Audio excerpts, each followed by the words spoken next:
Hey, terrific networkers. Clint Griffin, TerribleNetworker.com.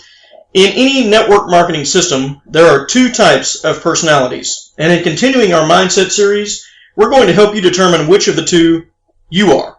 So stay tuned.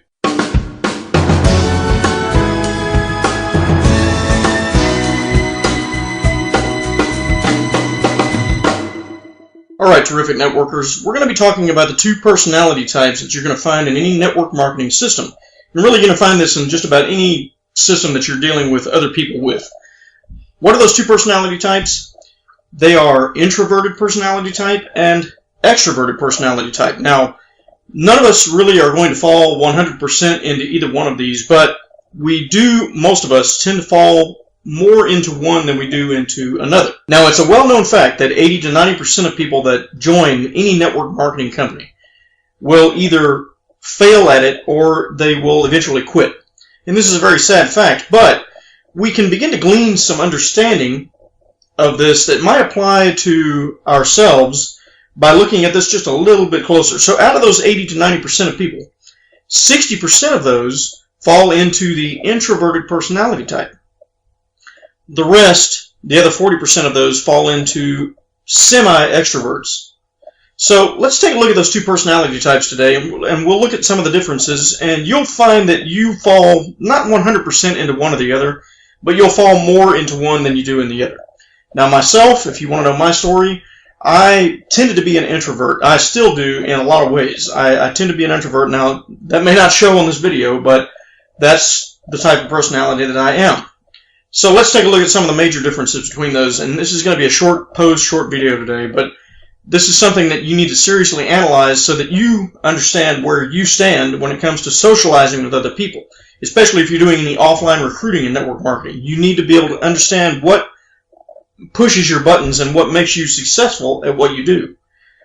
How are other people going to view you, and how are you going to get them interested in what you're doing? So let's talk about that. First, let's deal with the extroverted personalities. An extroverted personality, somebody on the extreme end of extroverted personality, if you don't already know this, is going to be your type A personality. These are the type of people that like to take risks. They are the most outgoing, but they also have their faults at the same time. We're going to get into those in just a second. These are the people that are very good at socializing with lots and lots of people. They'll go to a party and they'll be the talk of the show. They'll be the center of attraction. They'll be the one that's out there talking and everybody's gathering around them listening. You'll see a lot of these types of personalities really successful in network marketing companies, but they have also had to overcome an obstacle, and that's their drawback. So what is the drawback to an extroverted personality? An extroverted personality has a lot of social relationships with a lot of people. Their group is really, really big. Here's the problem, and here's the drawback. None of those relationships tend to be extremely deep. None of those friendships or associations become very personal. In other words, as soon as you start getting very deep into any kind of in-depth conversation with an extrovert, they will change the subject or they'll find a way to get away from you. That's just their personality type. So if you're an extroverted personality type, in other words, you're a social butterfly and you love having a big group of friends and you love hanging out with lots of people, inviting lots of people over and having parties at your house, whatever the case may be, whatever your extroverted personality leads you to be. Your drawback is that none of the people that you associate with have a lot of deep relationships with you. So how does that apply to network marketing? Well, in network marketing, especially the old school way of doing things, the way it used to be done before the internet came around, was everything was offline. Nowadays, you've got the internet, so you can either do it offline or online, or you can do both. It's all entirely up to you. If you're doing offline recruiting, you're going to have to get good at socializing with people. You're going to have to get good at building relationships with them and finding out what it is that motivates them. To really understand what exactly you need to say, go ahead and sign up for our video training series. It's free, and we're going to give you some of the exact what-ifs and things to say to really get people interested and say, oh, yeah, what is that about?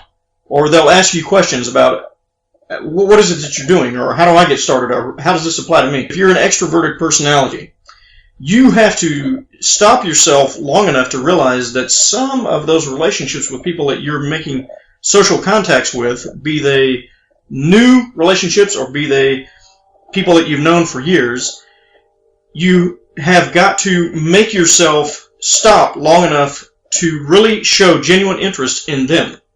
In other words, what is it about their life, what is it about where they are right now that motivates them?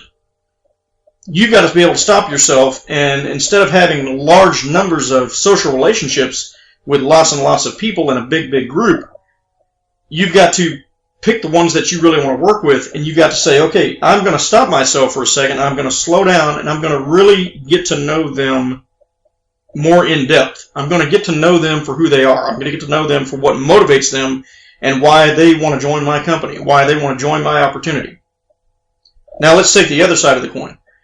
Let's talk about the introverted personalities, because this is what I used to be. And I still fight this to some degree. An introvert is someone who will go to a party. This may be you, maybe not, but if it is, you go to a party or you go to a big gathering or event, maybe a family get-together, and you find yourself moving over towards the wall and not really talking to anyone. Maybe you'll go get a drink or something and you'll just kind of hang out. These become the wallflowers. An introvert is not a highly sociable person. However, their benefit is that there are few relationships that they have, and they're not going to have a lot generally. This is generally speaking. Their relationships are not going to be stereotypically large in number. They're not going to have a large number of friends and associates and colleagues. They're just going to have a few. But those few are going to be the most deep, trusting relationships that they've got. So that's the benefit of an introvert. Now, the drawback that an introvert has is that they're not very social. They're not social butterflies like the extrovert is. So it's harder for them to get out there and talk to people that they don't know. It's harder for them to get into conversations. Again, if you sign up for our free video training series, we're going to show you exactly what to say. We're going to show you exactly what to do to get people interested out in public, people that you meet on an everyday basis, in what you're doing. They're going to be interested in what you're doing, and they're going to ask you, oh, yeah, I want some more information. So sign up for our free video training series, and we're going to show you exactly what to do on that. Getting back to introverted personality, if you are an introverted personality, again, you've got to manage yourself. You've got to realize that you're not a social butterfly, stereotypically, but you're going to have to step outside of your comfort zone, and you're going to have to learn how to socialize with people that you have just met, how to build relationships with even just a few people at a time that are new people that you've just met. Now, this is the biggest drawback to 60% of those people that drop out of network marketing, and we'll just say drop out. They either fail or they quit. 60% of those are introverted personalities, and it's because of the fact that it is so uncomfortable for them to get out there and talk. I know it was for me. It was an extremely difficult process. If you've read our post on where magic happens, you'll understand that getting outside of that comfort zone and forcing yourself to do that the first few times is the most important thing you can do, because it will make it more comfortable for you eventually. The more you do something that's uncomfortable, the more comfortable it's going to become. And you'll get more and more used to it. Those first few people that you talk to in public, wherever they are, people that you may not know, or maybe people that you do know, but you just don't talk to them on a regular basis, those are going to be the most difficult situations that you're going to find yourself in. Again, if you want to find out exactly what to do or what to say to get people interested that you've just met, sign up for our free video training series, and we're going to show you exactly how that's done. Remember, the only difference between a terrible network marketer and a really terrific network marketer is just a few of the right, simple skills.